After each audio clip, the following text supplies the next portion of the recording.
అనగనగనగనగా ఒకరోజు మబ్బులతో మరియు వెలుతురుతో నిండిన ఆకాశంలో ఒక కాకి మరియు ఒక పిట్ట ఒకదాని పక్కన ఒకటి ఎగురుతున్నాయి.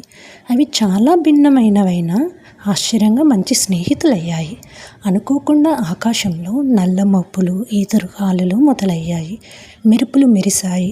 భారీ వాన కురవడం మొదలయ్యింది. అప్పుడు ఆ రెండు పక్షులు పెద్ద వానతో పోరాడుతున్నాయి. బలమైన గాలులు వాటిని చాలా దూరంగా ఎప్పుడు చూడని ఒక కొత్త చోటికి తీసుకెళ్ళాయి. కాకి తిరిగి వెళ్ళటానికి ప్రయత్నించింది, కానీ గాలి చాలా బలంగా వీస్తుంది. అప్పుడు చిన్న తెలివైన పిట్ట ఒక చెట్టు కొయ్యని గమనించింది. ఇక్కడ విశ్రాంతి తీసుకుందాం అని చెప్పింది. కాకి అంగీకరించి ఇద్దరూ ఆ చెట్టు లోపలికి వెళ్ళి దాక్కున్నారు. వాన ముగిసిన తర్వాత వారు బయటికి రావాలని ప్రయత్నించారు, కానీ ఒక పెద్ద రాయి ప్రవేశ ద్వారానికి ముందు వచ్చి పడింది. అప్పుడు వారిద్దరూ దానిలో చిక్కుకుపోయారు.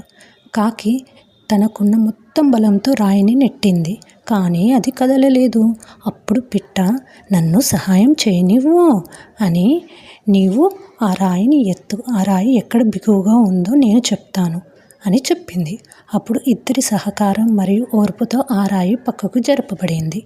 వెలుతురు చెట్టు లోపలికి వచ్చి చేరింది. వారు విడుదలయ్యారు. కాకి తన చిన్న మిత్రుణ్ణి చూసి నవ్వి, చిన్న రెక్కలైనా పెద్ద మార్పు తేగలవు అని పలికింది. అప్పుడు ఇద్దరు కలిసి మరింత బలంగా ఆకాశంలోకి ఎగిరిపోయారు. నీతి: సహకారం మరియు కలిసికట్టుగా పనిచేయడం వలన ఎంతటి కష్టమైన సమస్యలైనా పరిష్కరించవచ్చు. మరికొన్ని వీడియోల కోసం please like, share and subscribe.